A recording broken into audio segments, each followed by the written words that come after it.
Bonjour et bienvenue dans cette vidéo où on fait le bilan des nouveautés make-up et de mon best-of palette du mois de janvier. Bonjour les coquets et les coquettes, j'espère que vous allez tous et toutes très bien. Aujourd'hui on se retrouve effectivement pour faire le bilan de tous les produits make-up que j'ai testés courant du mois de janvier, qui a été un long mois, et donc du coup j'ai testé beaucoup de choses. Donc je vous invite dès à présent à prendre une boisson chaude, une boisson fraîche ou peut-être un petit encas, fonction de l'heure à laquelle vous regardez cette vidéo, parce que on va en avoir pour un petit moment. Je me présente avant tout, je suis Laetitia la coquette, donc si vous débarquez un petit peu par hasard et que vous êtes fan de make-up, je pense que vous êtes sur la bonne chaîne. Donc n'hésitez pas à vous abonner, à enclencher la cloche de notification et à venir me rejoindre sur mes réseaux sociaux qui sont Facebook et Instagram. Vous avez les liens en barre d'information. Alors aujourd'hui, je vous présente dans un premier temps tous les produits que j'ai testés. On aura une deuxième partie où je vais vous présenter mes tops du mois. Une troisième partie où je vais vous présenter mes flops du mois, parce qu'il y en a toujours plus ou moins.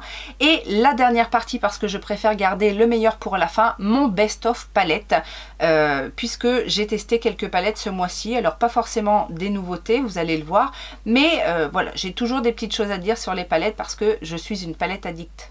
Maintenant que tu sais de quoi on va parler, eh bien je te laisse dès à présent mettre les petits pouces en l'air avant d'oublier et de partir sans laisser de traces de ta venue sur cette chaîne. Et sache aussi que je m'amuse à faire un chapitrage de mes vidéos la plupart du temps. Donc tu peux voir ça en fait sur le timer de la vidéo ou bien en barre d'information et aller et venir d'un chapitre à l'autre comme bon te semble. On va commencer avec les bases, puisqu'en général j'essaye de vous présenter les produits dans l'ordre d'application. J'en ai deux à vous présenter ce mois-ci. Une de chez Révolution qui s'appelle la Conceal and Define, donc qui se présente comme ceci en petit flacon, un petit flacon vert, flacon pompe. Alors je vous en ai parlé dans ma vidéo spéciale Make-up Révolution, si vous ne l'avez pas vue, je vous la remets ici. J'ai fait un full face avec et des nouveaux produits et des anciens produits best-of de la marque, où j'incruste également des petites astuces beauté. Donc si c'est le genre de choses qui vous intéresse et que vous n'avez pas encore vu la vidéo, n'hésitez pas à aller la voir.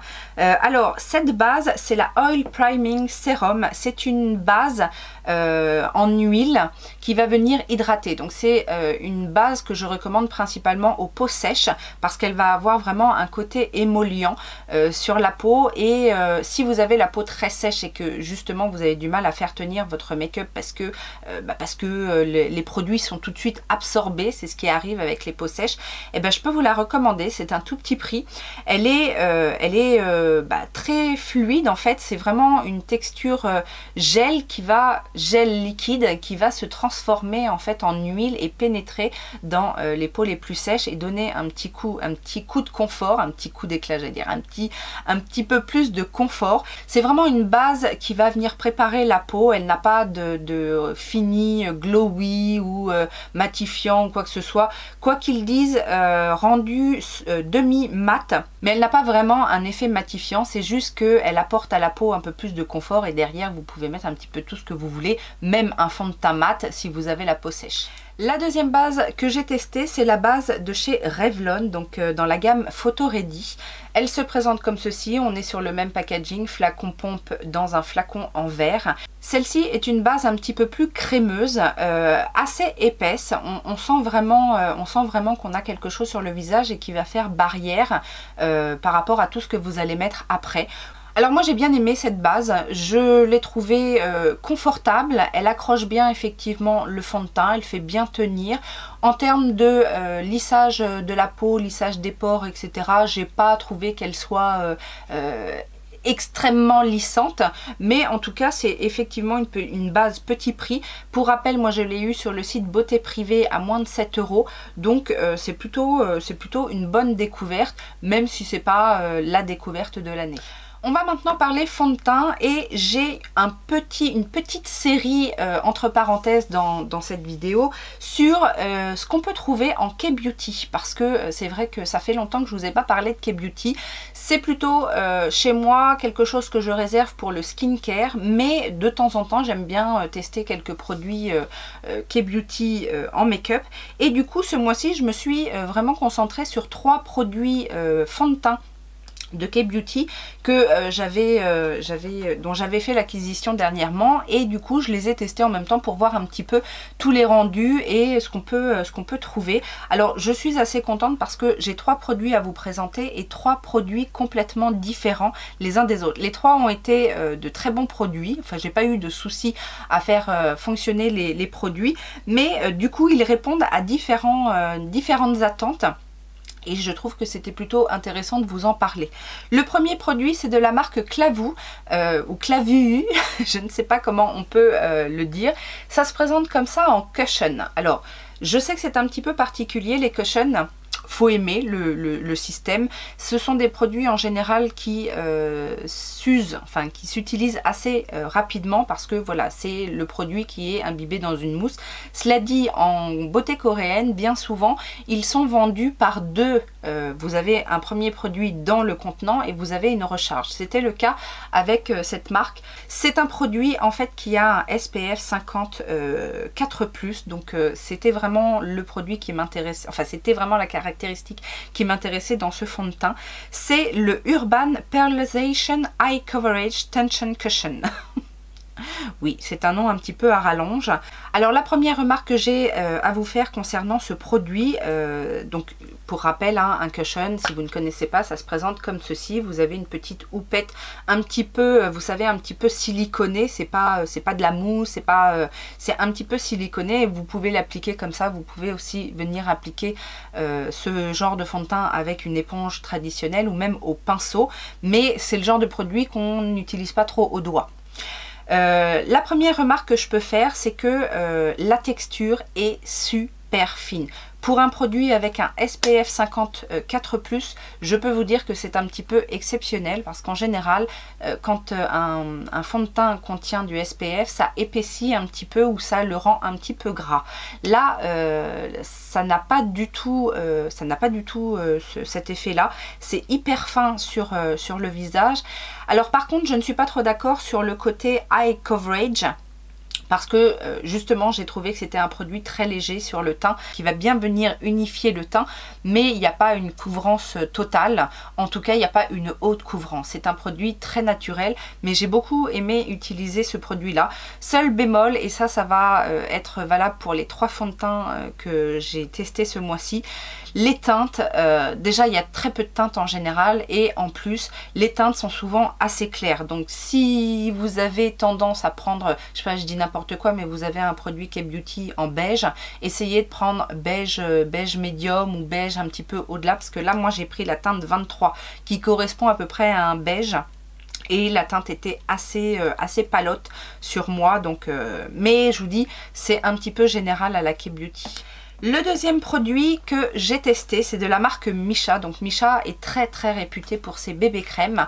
Et du coup, j'ai voulu tester la Perfect Blanc. Donc c'est une bébé crème. Encore une fois, on est sur un SPF 50 3+ cette fois. Et c'est une bébé crème qui est censée venir illuminer, enfin brightening, éclaircir. Alors je pense que là pour le coup on est vraiment sur un produit éclaircissant, non pas au niveau des traitements des taches, mais au niveau de l'application. Quand vous l'appliquez, on a vraiment un effet éclaircissant. Je l'ai pris en teinte 21 Vanilla, qui dans mes souvenirs correspondait en fait à la teinte de la bébé crème classique de chez Missha que j'ai longtemps utilisée il y a quelques années, et en fait c'était très clair. En termes de texture, on est sur une bébé crème un petit peu, j'ai envie de dire, à l'ancienne, c'est-à-dire une crème assez épaisse. Là pour le coup effectivement on sent que le SPF aussi joue dans l'épaisseur de la texture. Cela dit, ça couvre très bien. Là, on est vraiment sur plus qu'une unification du teint, on est sur une couvrance au niveau du teint. Mais c'est pas ma bébé crème préférée, en tout cas chez Missha, tout du moins, parce qu'elle avait cet effet un petit peu, alors blanchissant, plus que blanchissant, j'aurais envie de dire un petit peu grisonnant, que voilà, derrière j'étais vraiment obligée de réchauffer avec des produits poudre, bronzer, contouring, etc. Mais cela dit, en termes de confort, elle était très confortable à partir du moment où vous aimez les anciennes générations génération de bébé crème parce qu'on sent vraiment qu'on a mis quelque chose sur la peau. Et le dernier produit, je crois que je vous l'ai montré en application dans une vidéo, je ne suis plus sûre, c'est de la marque Peripera et là on est sur un fond de teint classique. C'est donc le Double Longwear Cover Foundation et celui-ci a un SPF de 45. Alors il se présente comme ceci en flacon plastique, flacon pompe, donc ce qu'on aime. Et là on est clairement sur un fond de teint qui va être, alors au niveau de la texture, on va dire texture moyenne. Ni trop épais, ni trop liquide, ni trop sans le sentir, etc. On le sent un petit peu. Par contre, son gros plus, c'est la couvrance.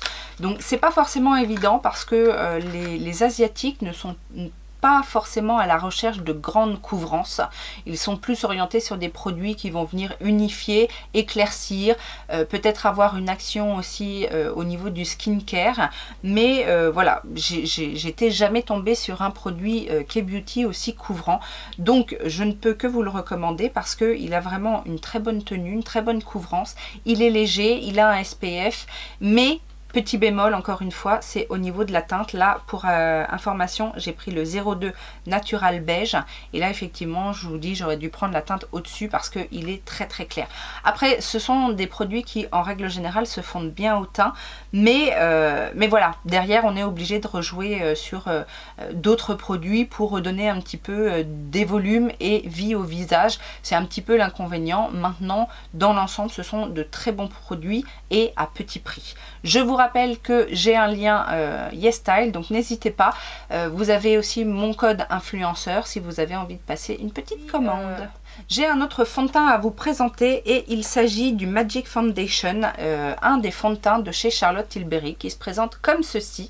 Alors je l'avais ressorti, je l'avais sorti de mes bacs à test, rappelez-vous, avec mon Coquette Megastore, puisque je l'avais ressorti pour essayer de me faire oublier le fond de teint de chez Lisa Eldridge. Alors je n'ai plus envie du fond de teint de Lisa Eldridge, en tout cas pas pour le moment. Celui-ci, qu'est-ce que je pourrais vous en dire? C'est un fond de teint léger, avec une couvrance, on va dire, légère à moyenne, qui est un petit peu modulable. Si vous connaissez un petit peu les fonds de teint de chez Charlotte Tilbury, vous en avez un qui est très glowy, qui va venir un petit peu unifier, mais surtout donner un joli aspect de la peau.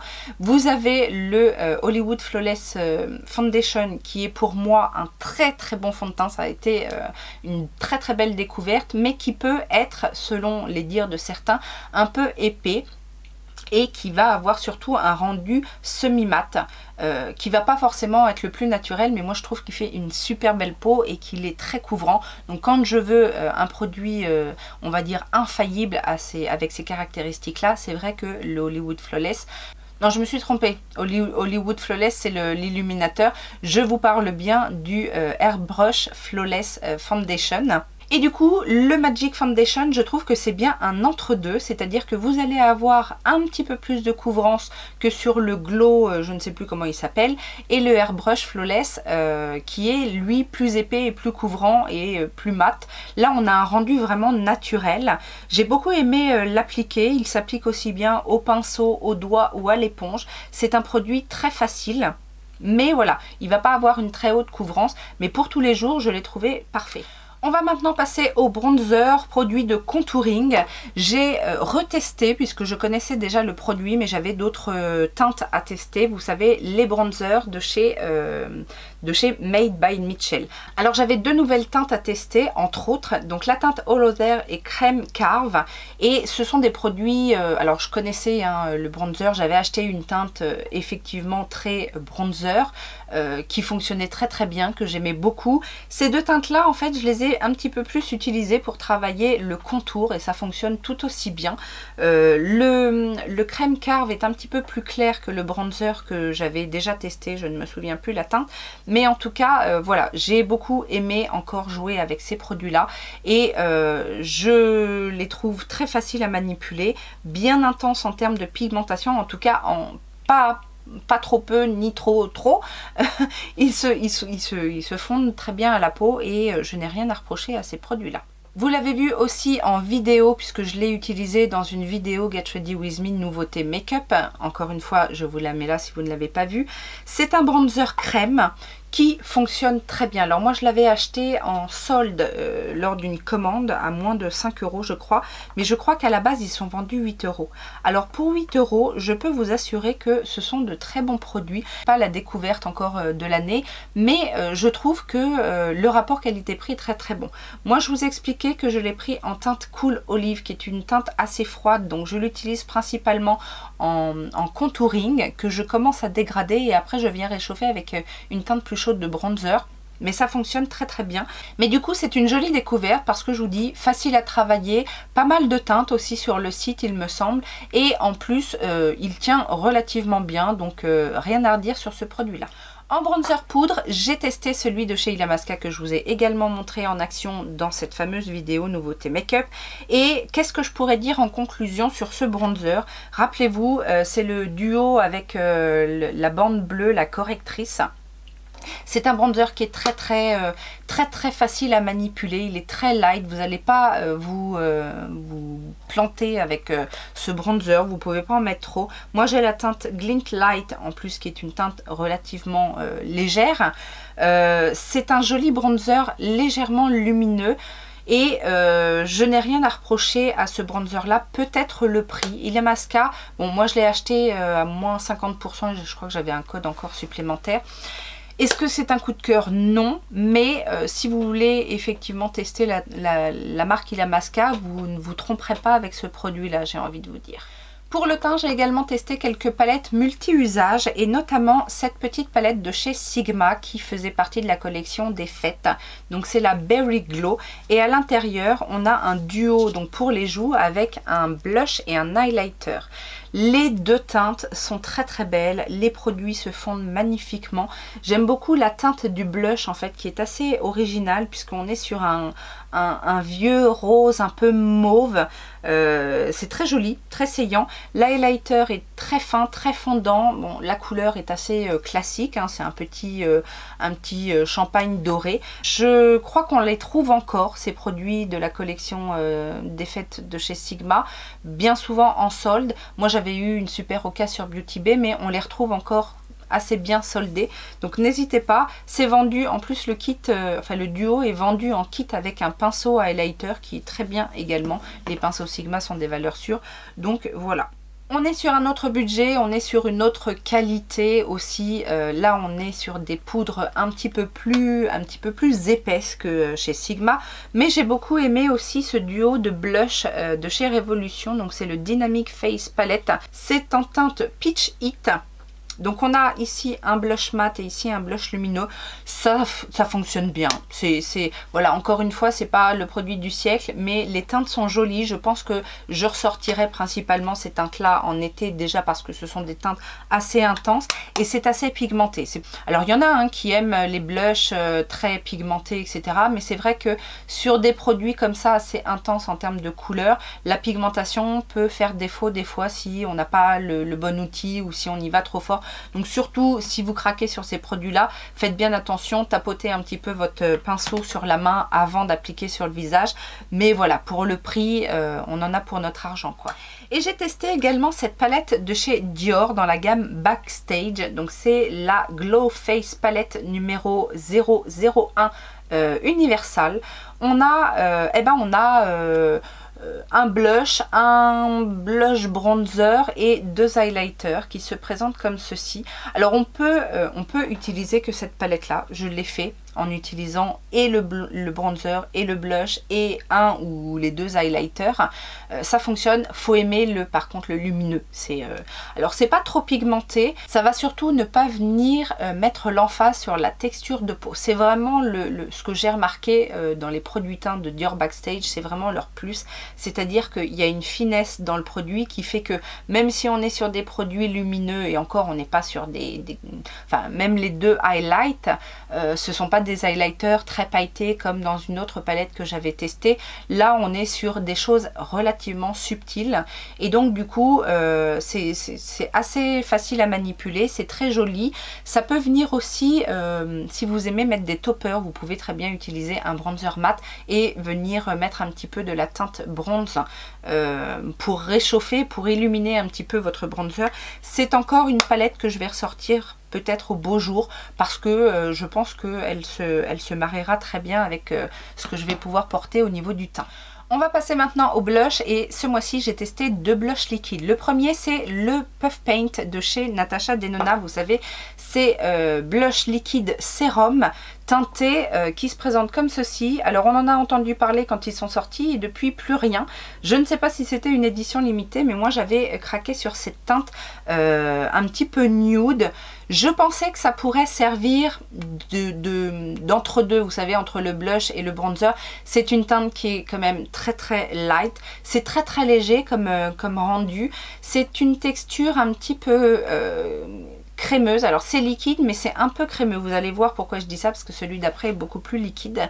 Et la teinte est très nude en fait. Alors c'est très joli. Voilà la teinte non estompée.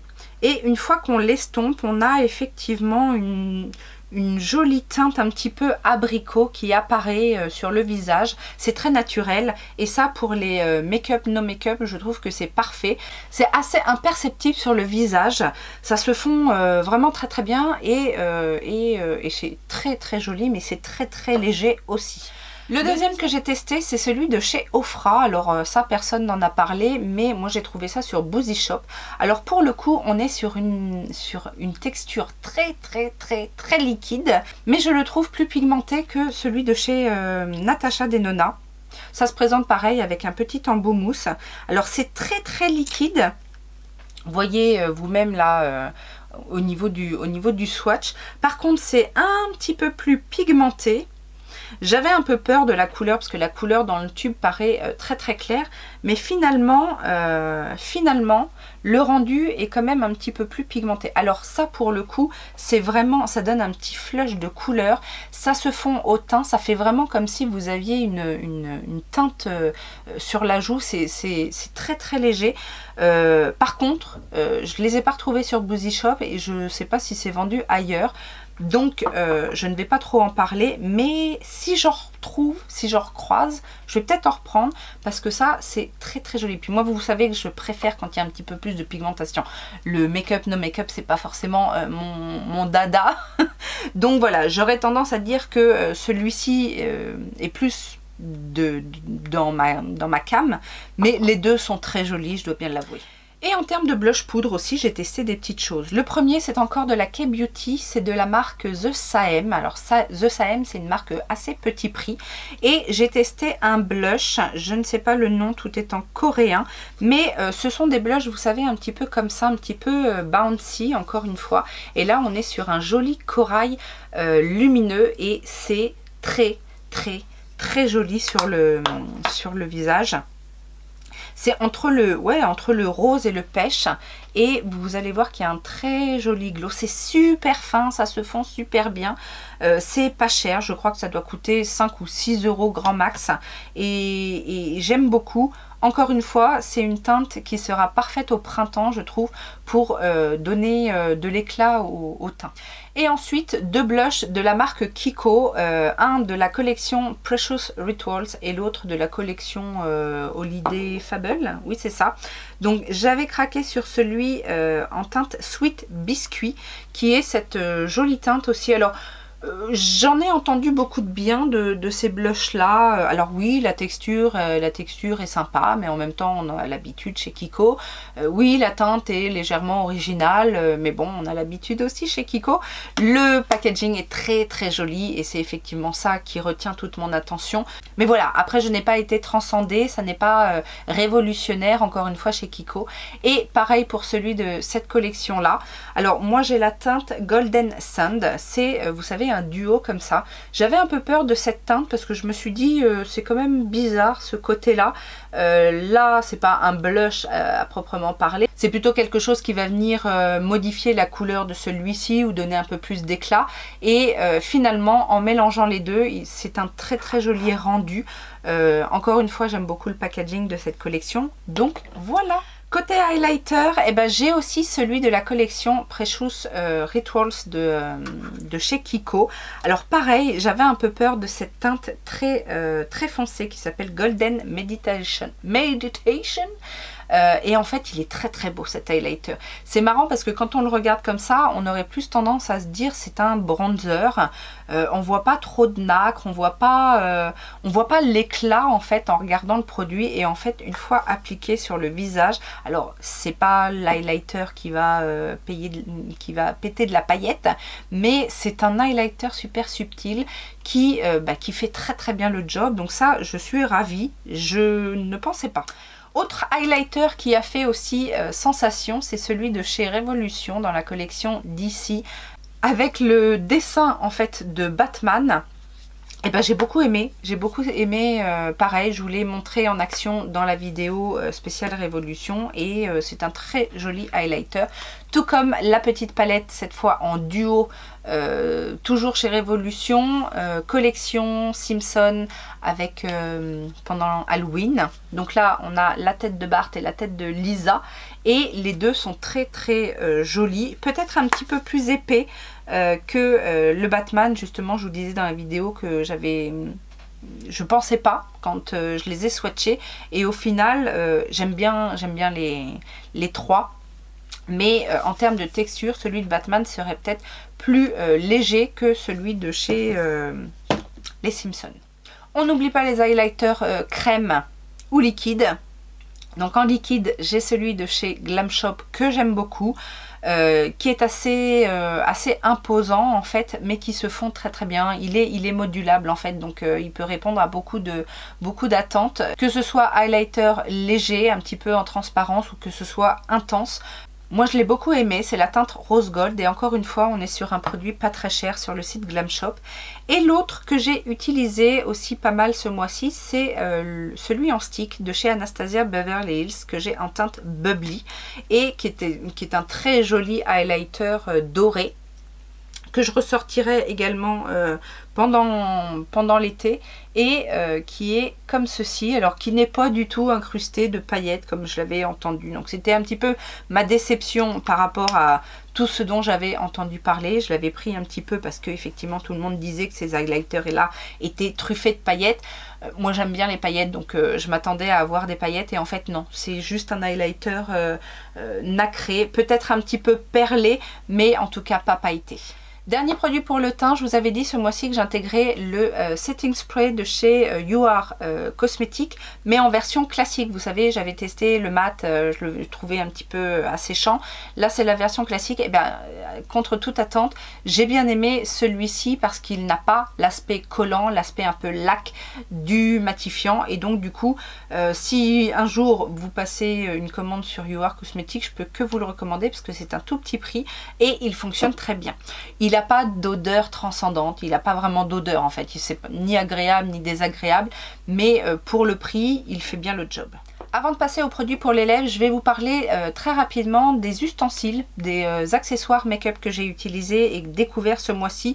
J'irai très vite sur les pinceaux Otrera parce que effectivement la marque n'existe plus, mais si jamais vous tombez dessus sur des sites comme Vinted ou des reventes, autant que je vous dise ce qu'il en est.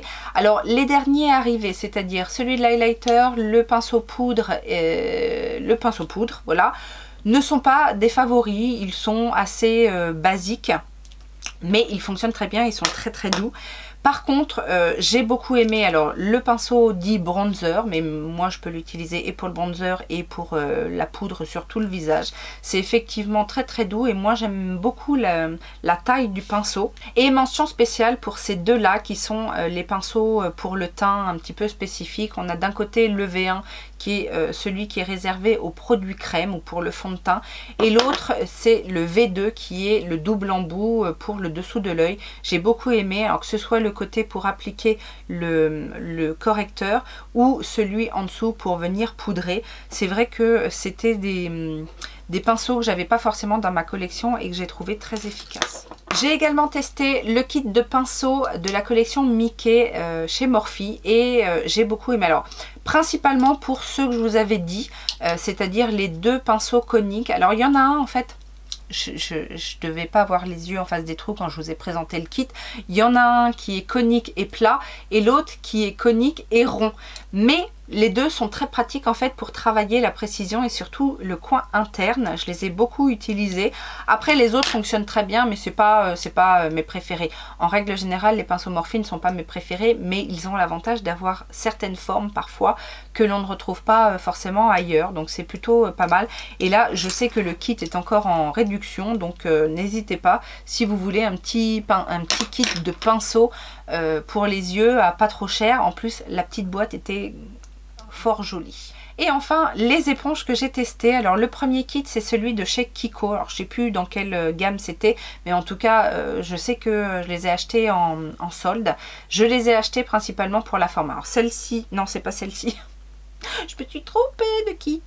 Le kit se compose d'une éponge comme ceci en forme de d'œil, je trouve, de forme d'œil, et celle-ci. Alors les textures sont très agréables, elles sont plus fermes que l'autre duo que je vais vous présenter, mais j'ai beaucoup aimé, surtout celle-ci. Un peu moins celle-ci parce que les côtés anguleux, sauf peut-être si vous faites du baking, là, vous tracez des choses, etc. Mais je ne l'ai pas trouvé plus efficace, enfin oui, la forme n'est pas plus efficace qu'une autre, je vais y arriver, qu'une autre éponge. Par contre celle-ci j'aime beaucoup. Parce que du coup, on a des coins, on a beaucoup de coins pour faire, pour être précis. Et moi, j'aime bien ce genre de choses. L'autre kit, c'est celui de chez Freyara. Donc, on a aussi deux éponges. Une assez classique et une autre comme ça avec un angle et un côté biseauté. J'ai adoré ces éponges. Je les trouve un petit peu plus moelleuses d'une part que le kit de chez Kiko et je les trouve un petit peu plus, vous savez, un peu plus caoutchouteuses. Et celles-ci sont un petit peu plus spongieuses. Je ne sais pas si ça vous parle, ces adjectifs, mais en tout cas, moi, je me comprends. C'est le principal. Et du coup, ça coûte vraiment pas cher. Donc, alors, ne commandez pas forcément pour les éponges, mais si un jour vous passez commande sur le site de Freyara, et je vous rappelle que j'ai un code de réduction et un lien d'affiliation, donc n'hésitez pas à passer par ce billet-là. Si vous passez commande, n'hésitez pas à mettre un petit kit comme ça dans votre panier parce que elles valent vraiment le coup ces éponges.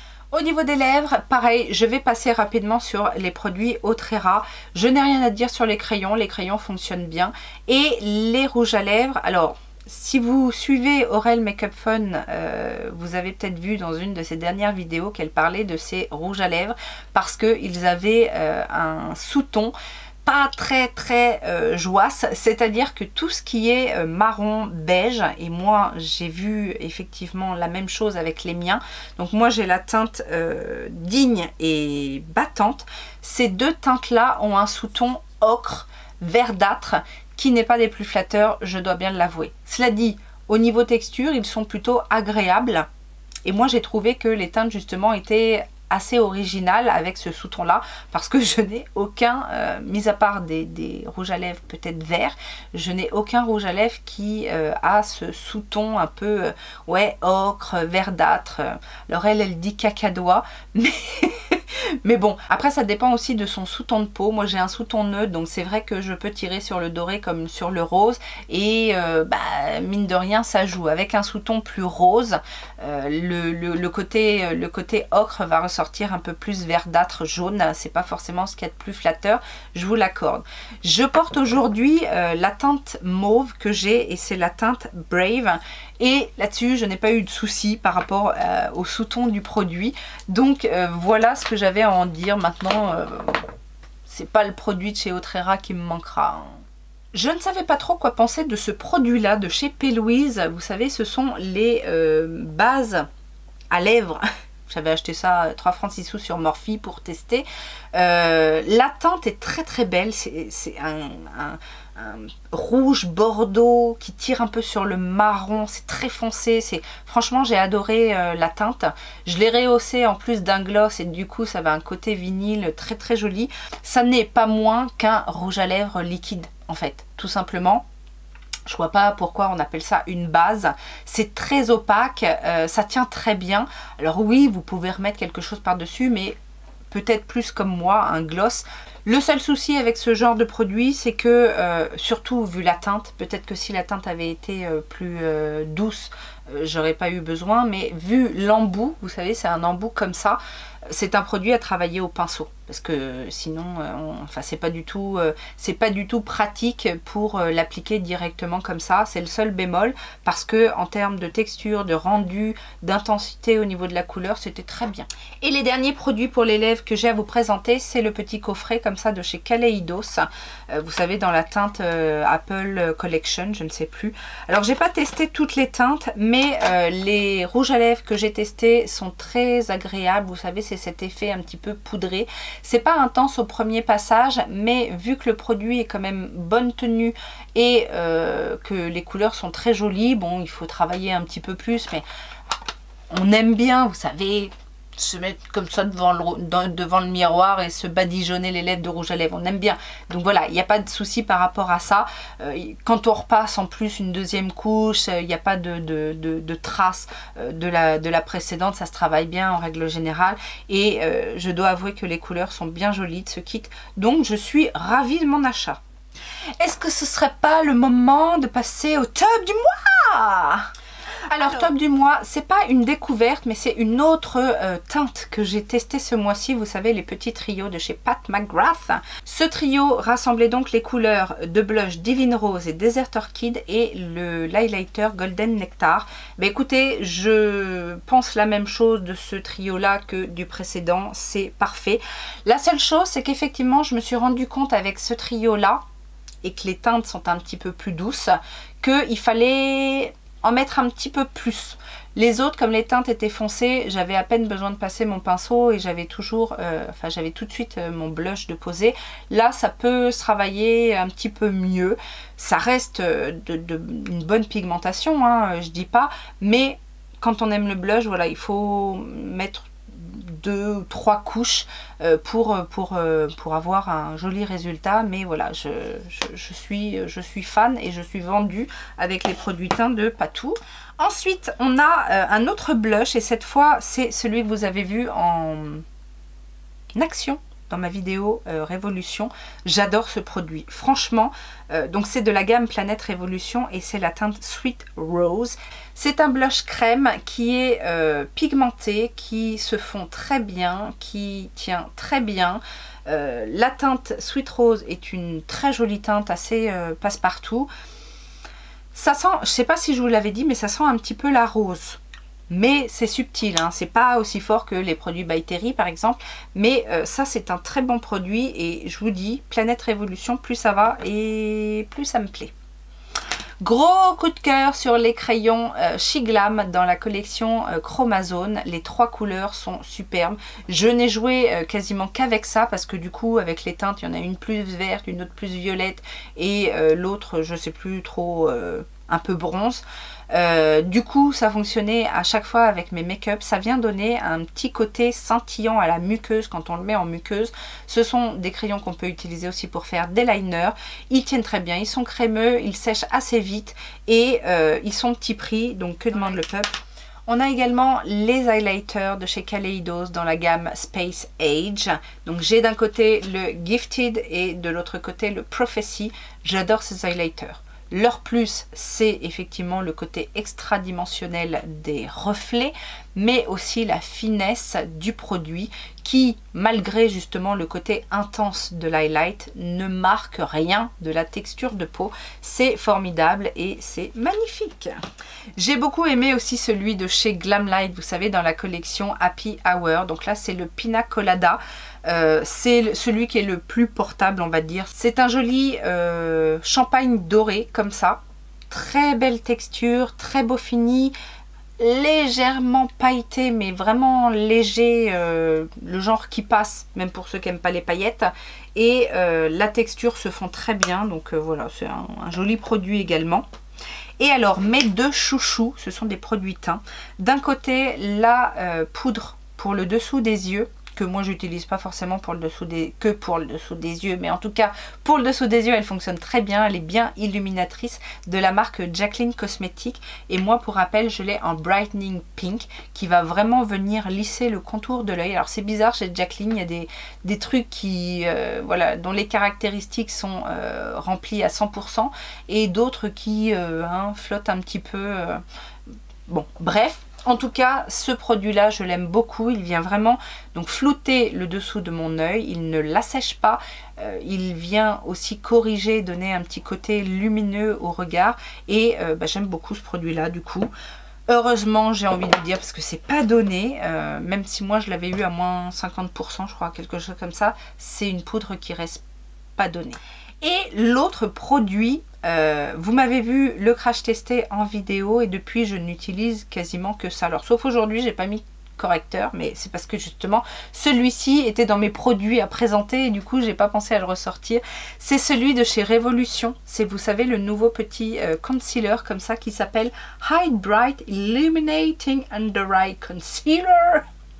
C'est un très joli correcteur pour le dessous des yeux si vous êtes comme moi, que vous n'avez pas besoin d'une extrême couvrance mais que vous voulez un produit fin qui ne va pas venir se loger dans les ridules, qui ne va pas sécher et assécher votre dessous de l'œil, qui tient très bien toute la journée et qui va venir donner un côté un peu lumineux. Alors pas lumineux glowy, mais lumineux illuminating, il porte bien son nom, c'est ça. Mais c'est surtout que la texture est super fine.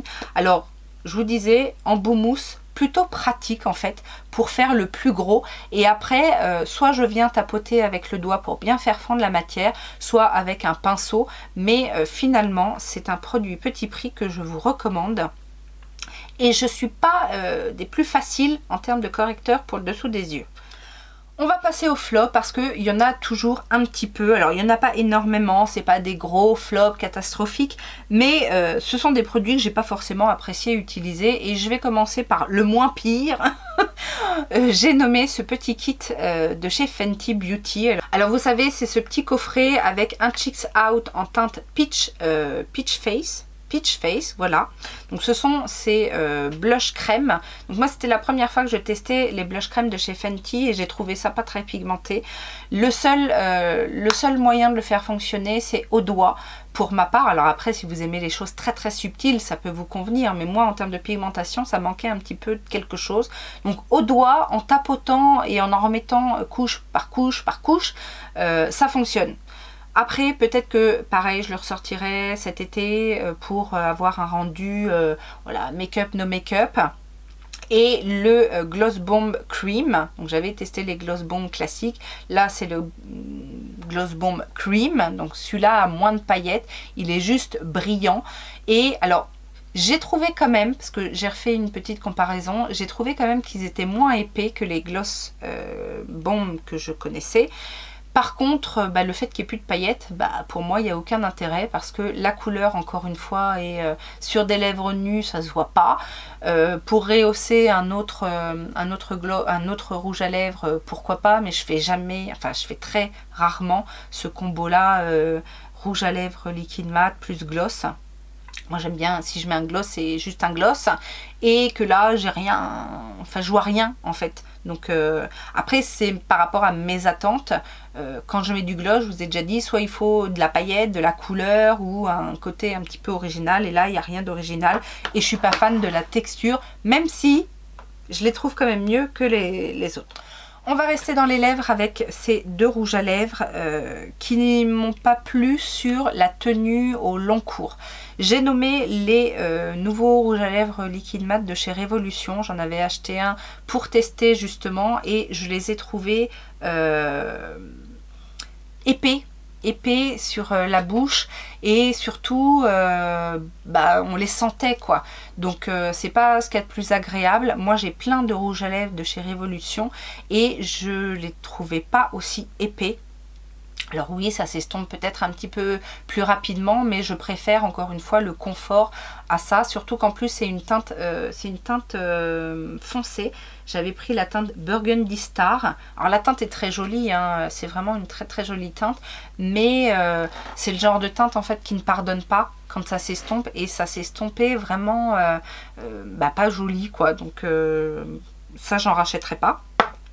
Et l'autre, c'est le NYX Lingerie XXL. Pareil, je l'avais acheté... alors, je connaissais les NYX Lingerie normaux. J'avais cru entendre dire que les XXL étaient un peu mieux en termes de texture. Ben, alors là, moi, j'ai pas du tout aimé. Déjà, j'ai trouvé que c'était pas opaque au premier passage. Et encore une fois, j'ai une teinte intense. C'est la teinte Striptease. Mais c'est surtout que non seulement on les sent, et alors celui-ci, le pire, l'autre, c'était au niveau de l'estompe. Mais là, celui-ci, vous savez, il faisait des morceaux. J'avais l'impression d'avoir à manger tout au long de la journée avec ce rouge à lèvres là. Donc ça, non, j'ai pas aimé du tout. Et j'ai également testé cette base de chez Tarte, la Poreless. Alors c'est pas une nouveauté, hein, mais je l'avais eu en super promo, donc je m'étais dit pourquoi pas. Vous savez, c'est une base matifiante, lissante, un petit peu siliconée. Alors elle fait bien le job, sauf qu'avec certains produits, elle peluche. Et ça c'est un petit peu rédhibitoire quand on commence à mettre son fond de teint et puis qu'on voit qu'on a plein de petites peluches qui tombent. J'aime pas. Donc voilà, c'est pour ça que je l'aime pas. Et le dernier produit, alors c'est assez surprenant parce qu'en général, j'aime beaucoup les fonds de teint de la marque Kiko. Et celui-ci, je l'ai détesté. Alors c'est une édition limitée, mais je sais qu'il se trouve encore. Donc surtout, si vous le voyez, fuyez. Il s'agit de celui de la gamme Wonder Woman. Alors c'est le Born to Last Foundation, tenue 24 heures. Je l'ai pris en teinte light beige, mais light beige. Mais c'est pas la teinte le problème. Le problème c'est la texture. Même si c'est un fond de teint dit crème liquide, je l'ai trouvé épais. J'ai trouvé qu'il marquait mes pores. Alors oui, il tient bien, mais du coup on a plus longtemps un teint de merde. Donc, et vous savez, surtout autour de la bouche, là, il venait faire des amas. Et puis en plus, ça rendait mon teint terne. Enfin bref, rien d'agréable avec ce fond de teint, alors que d'habitude, j'ai pas de problème avec les fonds de teint Kiko. On va passer maintenant au classement palette. Alors ce mois-ci pour les palettes, ça va pas être très très long parce que j'en ai pas testé tant que ça. Il y en avait principalement deux, vous savez, dans mon haul Coquette Megastore pour pallier à la Wildlife de chez Barry M. Alors autant vous dire que je l'ai complètement oublié celle-ci, puisque j'ai mis le nez dans la Take It to the Grave de la marque Makeup Obsession, vous savez, petite sœur de chez Révolution. Cette palette... j'ai adoré l'utiliser. Donc la Color Story, c'est carrément ma cam. On peut faire du nude, on peut faire du très chaud. On peut mélanger aussi avec, il y a des teintes grises. Il y a cette teinte là qui est due au chrome. Franchement, j'ai rien à lui reprocher. J'ai vu qu'elle était encore disponible sur le site et pendant les soldes, je crois qu'elle était à 3,50 € ou 3,90 €. Et je vous avais dit que cette gamme là, j'avais déjà testé une autre palette qui était très bien dans les tons un peu violets. Encore une fois, je n'ai eu aucun souci à travailler les fards dans cette gamme là ou dans les autres. L'autre palette, c'était la palette Velvet Dusk de chez Little Cosmetics. Alors j'ai fait deux looks avec un très intense et qui finalement a plutôt bien tenu. Ça m'a un peu réconcilié avec la marque Little Cosmetics et surtout avec cette palette en fait avec laquelle j'avais eu du mal à faire fonctionner les fards, enfin à les faire tenir surtout, ça partait un peu dans tous les sens. Alors pour tout vous avouer, ce qui a fonctionné, c'est de ne pas mettre de base, de travailler les fards sur la paupière nue et de mettre forcément, si j'utilisais un fard lumineux, de mettre un fard mat en dessous parce que sinon effectivement la texture des lumineux fait que ça finit par creaser. Par contre, je dois dire que je ne suis pas du tout estomaquée par la qualité des fards Little Cosmetics. Les mats sont poudreux, tous ne sont pas faciles à utiliser, enfin j'ai pas trouvé que c'était facile, et surtout les lumineux sont super volatiles. Il y a plein de paillettes qui tombent, au pinceau, même au pinceau humide, c'est pas facile, etc. Donc je me suis un peu réconciliée sur la tenue, mais je suis désolée, moi je ne trouve rien d'exceptionnel à ces fards, surtout qu'en plus voilà, c'est pas donné, donc voilà, je retournerai pas spécifiquement vers l'étole pour me créer des palettes, parce qu'en plus oui, on a la possibilité de se créer des palettes. Il y a bien d'autres marques avant ça que je préfère soutenir et qui sont beaucoup plus faciles à travailler. Rapidement, je vous parle de la palette Autrera Beauty, la palette The Beginning. J'ai fait 2 looks avec. Encore une fois, c'est pas super transcendant. Je vous ai dit, mon smoky avec le noir, le vert, ça n'a pas forcément bien tenu. J'ai refait un look derrière hyper nude, en fait, pour tester les mats nude de la palette. Et encore une fois, là où j'attendais une certaine qualité sur ce genre de fard, bah, c'était pas extraordinaire. Il a fallu que je repasse. Et encore, je trouvais que mon make-up, au final, était un peu en transparence. Donc voilà, ça... ne les achetez pas à prix d'or sur Vinted. J'ai ensuite testé la palette Escape Pod. C'est la palette que j'ai utilisée justement dans mon Get Ready With Me spécial nouveauté. Alors, je dois dire que cette palette est très jolie. La Color Story, les formats sont d'une qualité exceptionnelle. Mais j'ai été un petit peu déçue des lumineux. Alors je vous disais quand je vous ai présenté la palette qu'il y avait 3 toppers et 3 fards métalliques, lumineux, etc. qui sont très beaux, qui fonctionnent très bien. Mais j'attendais en fait dans cette palette des duochromes qu'il n'y a pas. Il n'y a pas de duochrome. C'est des simples métalliques ou pailletés, mais il n'y a pas de fard exceptionnel en fait dans cette palette. Et c'est là que je suis un tout petit peu déçue. Je m'attendais, alors c'est peut-être moi hein, dans mon idée, mais vous savez, ça fait partie de ces choses où on se fait une idée d'un produit et au final, on n'a pas toutes les cases cochées. Donc, c'est bien, hein, je ne reproche rien. C'est juste moi par rapport à mes attentes de cette palette. Je vous ai fait une revue spéciale Glam Shop, donc je ne vais pas m'attarder trop, mais j'ai pas mal utilisé mes fards Glam Shop ce mois-ci. Donc je vous en ai parlé dans la vidéo que je vous remets ici. Je ne reviens pas sur la qualité, sur l'exceptionnelle beauté de certains fards, mais je vous ai tout détaillé dans la vidéo. Je vous ai fait des swatchs, je vous ai parlé des différentes textures, etc. Donc n'hésitez pas à aller la voir si vous voulez plus d'informations. Mais sachez que voilà, ce sont de superbes beaux fards et j'ai fait des super looks avec. Donc merci Glam Shop. Mes 2 palettes préférées du mois, en tout cas celles que j'ai le plus utilisées. Alors la première c'est la Batman de chez Révolution. J'ai mis un point d'honneur à utiliser cette palette parce que franchement quand elle est sortie elle a été un peu décriée, que ce soit en termes de color story, que ce soit en termes de qualité, etc. Moi j'ai fait des looks, que ce soit des smoky, des looks un petit peu plus intenses, des looks nude. J'ai eu aucun souci à travailler cette palette et en fait du coup la color story un peu originale fait que on peut tout faire avec.